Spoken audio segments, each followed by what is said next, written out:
Hey everyone, just wanted to give you a quick heads up. The second Global Product Owner Summit is coming soon. You can get all the details at bit.ly/Product Owner 2024. That's bit.ly/Product Owner 2024. And it's all lowercase, all one word. Oh, and stick with us until the end of the episode to know the dates and the tracks that we have for you in this year's summit. But for now, let's dive into today's episode. Hello, everybody. Welcome to our Wednesday, the Leading Change episode this week with Freddie Brown. Hey, Freddie, welcome back. Hey, thank you for having me. I'm super excited to be here. Absolutely. So, Freddie, Wednesday is, of course, Change Day here on the podcast, and we want you to guide us through one of those change processes that you were involved with and walk us through that step by step and tell us the story of that change process. And as you go through that, highlight for us the tools, the tips, the tricks, and the techniques you learned back then that you still apply today. Yeah, so for change, this is a very bountiful topic, right? It's so much information when it comes to change, right? The only thing that is constant is change. I would say that for myself, when I joined a team once on this engagement, is that I needed to get an understanding of how the team was. What's the current state of the team? So the very first thing I did what I call the 3 C's, right? I had coffee, conversation, and candidness, right? That worked out pretty cool to build some rapport with the team. So then what I needed to do was get some understanding through assessments. What is the current state of the teams? What is the current skill set of the teams? Are there any gaps within the teams? What are some of the challenges and pain points within the teams? How did you run that assessment? Did you have like interviews with the team or did you have a survey? How did you run that assessment? Yeah, so I ran a team and technical agility assessment. It's a tool from Scaled Agile Institute. That's what I utilize to run that team and technical agility assessment. Very good. So from that, what I was able to do was get education and awareness of the team, right? I was able to find out what are some of those gaps? What are some of those pain points that the teams are experiencing from there, right? From that, I was able, let me give you an example. There was someone working in the capacity of a Scrum Master who felt as though they didn't have enough training in SAFe. So I took that as an opportunity to look amongst other team members that may have had that same challenge within this particular organization. And I created a workshop on Scrum Master. And then outside of that, I did a certification course on SSM. For those team members, so they could feel that they were upskilled and they had that personal development. So now, what do you mean by SSM, by the way? Oh, I'm sorry, Scaled Scrum Master. Scaled Scrum Master, my apologies. Acronyms will get you sometimes, so I'm going to work on that. That's an opportunity for improvement for me to change, right? So I recognize that. And so sometimes you have to step back and have that emotional awareness. So thank you so much for bringing that. So with that, I was able to educate the team, provide that type of clarity to fill that gap throughout those training sessions and those workshops to those team members.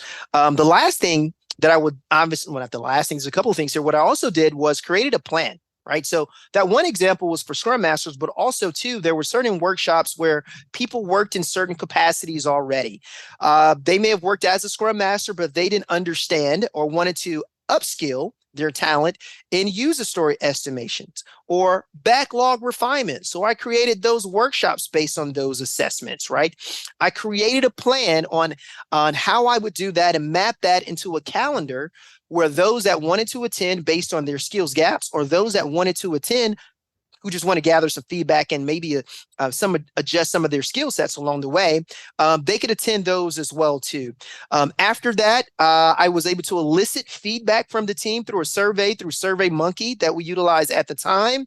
And then from that, I used that feedback, went into a subsequent phone call, whether it was from that training, that workshop, and do a retrospective and say, hey, what went well during your training? What went well during your workshop? What didn't go so well during your training or workshop? And what are some areas of improvement that we can identify for the next session? right? Or for the remaining workshops or sessions that I had throughout the year. And so that allowed me to change by working continuously to improve the existing process, encouraging the team to regularly participate in these workshops so they can get better along the way. And the last thing, this is the last thing for certain, is that one thing I want to say is that when we do have change, we should celebrate those changes, right? Like I said, again, the only thing that is constant is change.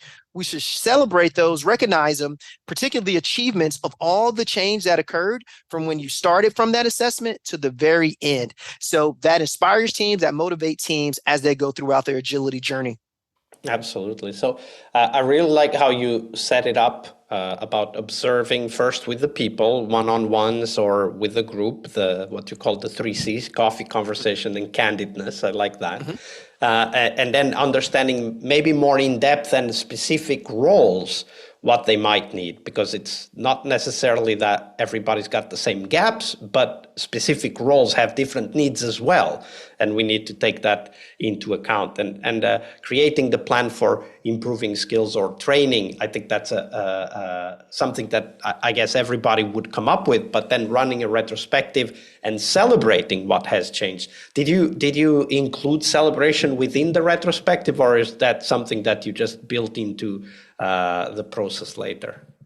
Yeah, so I did it later. And being very candid, I asked those who wanted to participate in a happy hour, hey, to show, my appreciation for the team, and just to get together and just kind of celebrate, look where we started and look where we are now.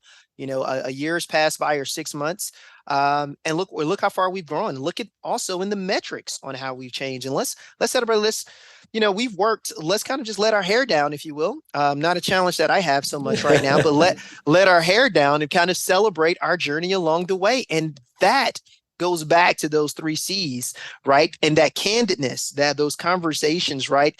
And then, some cocktails in that case, made it for a very interesting time. And the team loved that. And that helped build team morale along the way. Yeah, absolutely. And looking at the metrics to find reasons to celebrate is also a great tip, because sometimes the opportunities for celebration are hiding in plain sight. We just need to look at them. Absolutely. Great story. Thank you for sharing that with us, Freddie. Thank you for listening.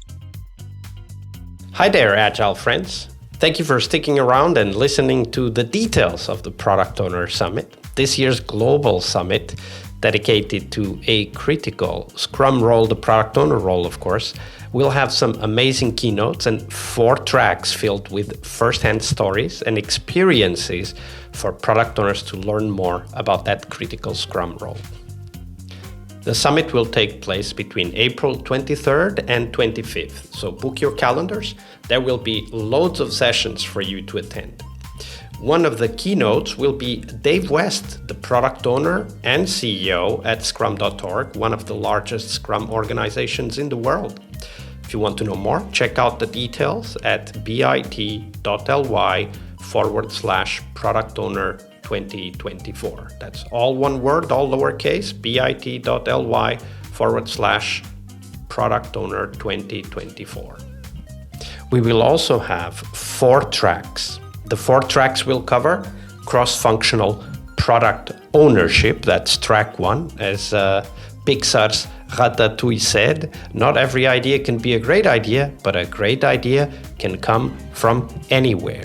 And this quote emphasizes the importance of a product owner being open to all ideas, regardless of the source, and also challenges us to focus on getting good ideas from everywhere and involving the whole team in the product owner role and responsibilities.